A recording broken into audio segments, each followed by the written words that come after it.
all the passenger oxygen masks have dropped now from the ceiling. This is the only way we can breathe now that our doors open. Now here we are flying a 777 normally, and something that seems to happen all the time is passengers trying to open the doors. Like literally every few months or so this happens. Unruly passenger restrained with duct tape after attempting to open aircraft door mid-flight. Something that isn't really a big danger because, as we all know, you cannot open an airplane door mid-flight at all. Look, I mean, we could try. Here's the cockpit door opening, and here is the airplane door. And no matter how hard we pull in order to open this door, no matter what mode we try, it won't work physically. Maybe on this one. There's another door here. Nope, doesn't work. Nope, absolutely not. In fact, the only door you can open mid-flight is the lavatory door. Does this thing flush?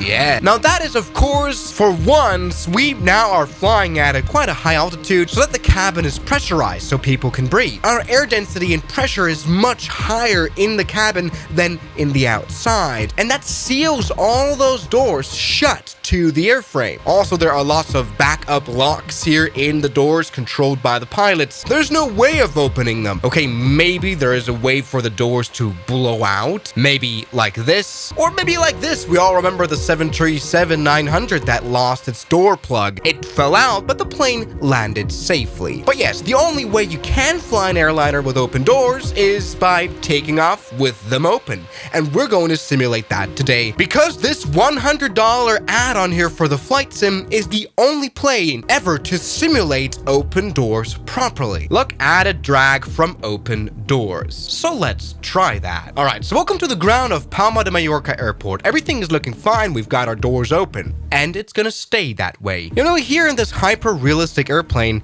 we can talk to our purser here. Yes, the cabin crew, and we can tell the cabin crew to open all the doors indeed. Open that. Open this, open this, open this, open that. We've now got all the passenger doors as well as the cargo doors. This is gonna go crazy. Very good. Sir, this is a receipt for disaster.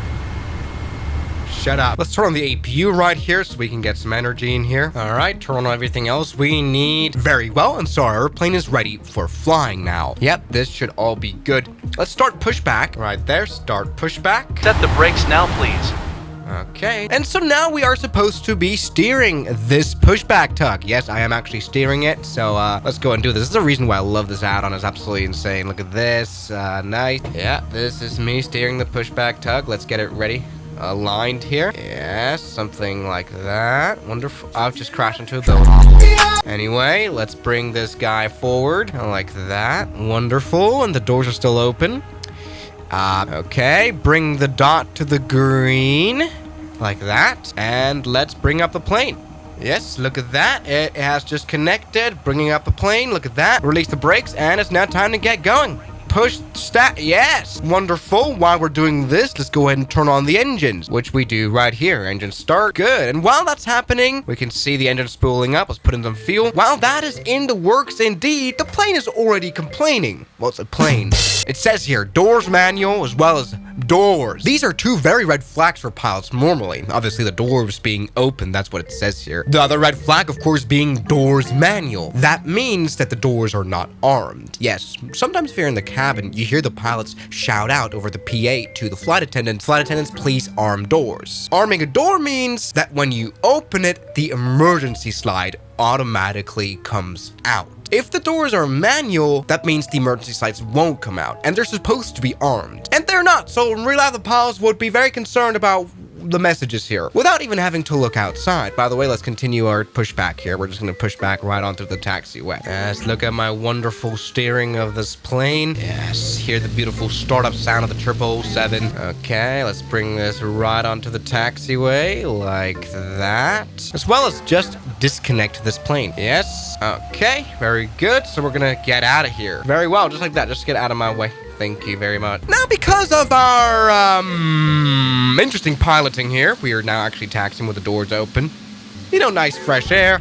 We've got tons of errors, mainly also bleed, leak, strut, which I believe, the bleed air system is the air conditioning practically. The plane is aware that that is leaking. I don't know why the air of the cabin would be leaking.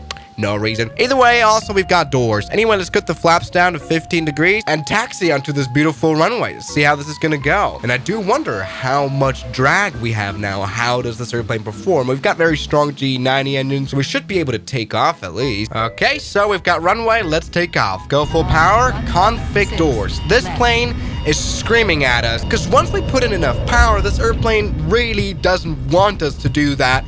Because of the doors being open, we cannot even press away the warning. It will keep going. This just sounds a little bit like a McDonald's microwave. The plane doesn't like it. Anyway, look at that. We're reaching proper speeds, and we're of course able to take off, quite without any issues at all. Now, in real life, we'd be getting quite a loud experience. And that's kind of what's happening here too. Let's try turning on the autopilot now. God, oh, I think we just... Dude, did we just suffer from hearing loss here? Holy moly. That's crazy. The thing is, we cannot even turn on the autopilot. It will just refuse to turn on. I don't know why. I couldn't imagine why. Now, in real life, if we reach a certain amount of speed, those door hinges would surely give up and the doors would just fall off. Landing in the countryside here, that isn't very much simulated here. Anyway, this thing will just refuse to turn on the autopilot. Maybe because of our quite emergency situation right now. Maybe we can try to open the cockpit here to find this. You know, nice fresh air. Now, of course, it turns out plane fuselages are quite thin, so especially with all those doors open, we definitely have lost structural integrity. Now, that isn't very much simulated here, though. Maybe the plane would fall apart quite quickly. Kind of like operating a car without a roof or a door. It handles a lot worse, and we cannot close that door here either. This is completely gone wrong. Anyway, we're now soon at 10,000 feet, and that means we've got a cabin altitude warning, meaning the pressurization system doesn't work. Obviously not. We've got no doors. Yeah. What's going? Dear passengers, we're planning an emergency landing followed by an evacuation. Please store all your items in the overhead bin.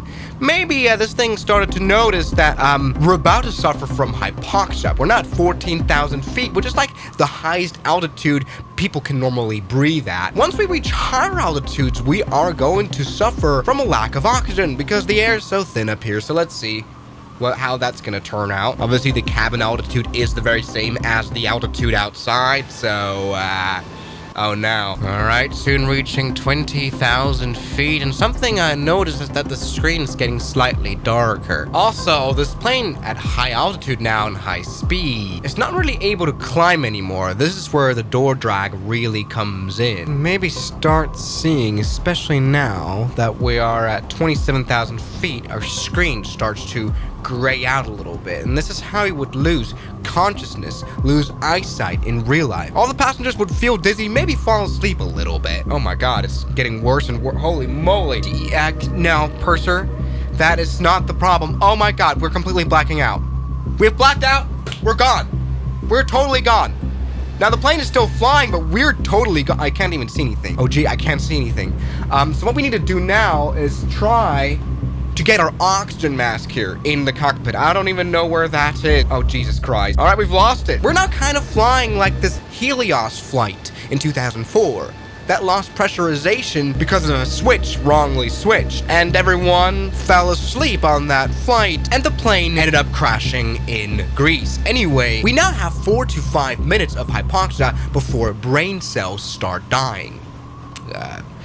I think drinking alcohol is the quicker way to have that happen, but the only way to save ourselves now in this situation is find the oxygen mask. I've just quickly turned off the effect. We can turn that on again, and we've lost it again. Where was it? Here? Yes, I could hear it breathe. Now I'm unable to click it. It's just a tester here. Oh my god. All right, let's just cheat our way here into surviving this. We have to open this and then grab it. Okay, now I'm blinding. I'm blinded. Oh, yeah, there we go. Okay, much better. Now we've put on the oxygen mask, and when we recycle the effect here, yes, as you can see, we are not completely blacking out. We really need to turn on the passenger oxygen, though. So this one. So that means all the passenger oxygen masks have dropped now from the ceiling. This is the only way we can breathe now that our door's open. And we're actually totally running fine. We could just maybe return back for a landing, in fact. Maybe start our descent. Can we just talk about how crazy realistic this add-on is, by the way? It's just insane. Okay, let's go ahead and do an emergency descent now. God.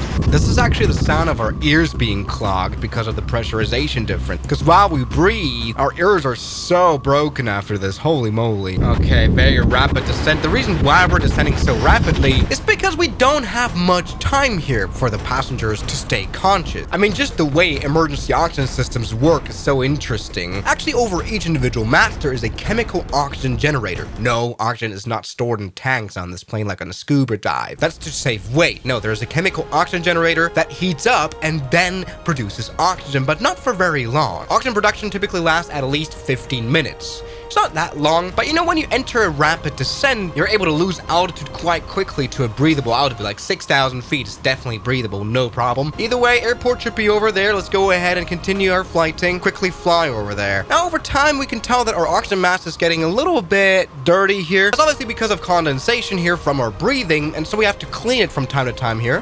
Paper tissues. Yeah, literally like that. And now I think we're back to normal. I don't know, or what else are those paper tissues for? Is that for unclogging your nose? No idea. Either way, here's our runway soon. Oh my god, our ears are so clogged. All right, let's put out landing gear now. All is fine. Don't worry. All right, now we're coming in fast and hot, but it doesn't really matter. We're just gonna do it anyway. Just do a landing down here. Too low. Right. Shut up. You're okay. Okay, it's been a landing. Let's go and pull reverse thrust and just engage in maximum braking. I want to see those brakes on fire. Come on. Yes. Beautiful. Full power. Stop. Wonderful. And at this point, we can just continue our taxi. Or we could just evacuate the airplane using the emergency slides, although in real life they would have fallen off. So what have we learned? It's nearly impossible for this kind of thing to happen, taking off with the doors open, because the plane will scream at you on takeoff. But even if that happens, it's not that big of a deal. The plane kind of continues to fly. The worst thing that could happen, though, is that a door falls off and then, you know, damages the wing or the engine. But other than that, very safe flight we did today. Just wanted to mention how realistic this airplane is. It's absolutely crazy. So thank you guys so much for watching this video. And I'll see you guys tomorrow as always. Good night. And a special thanks goes out to my members, my supporters, Guns Killer, R27, James Duram, That Dude, Anime Gods of Gaming, Derek, Insider Plane, Nishijitsu Finder, Professional Jamal, Ryland Williams, and New the York. You've got beautiful names.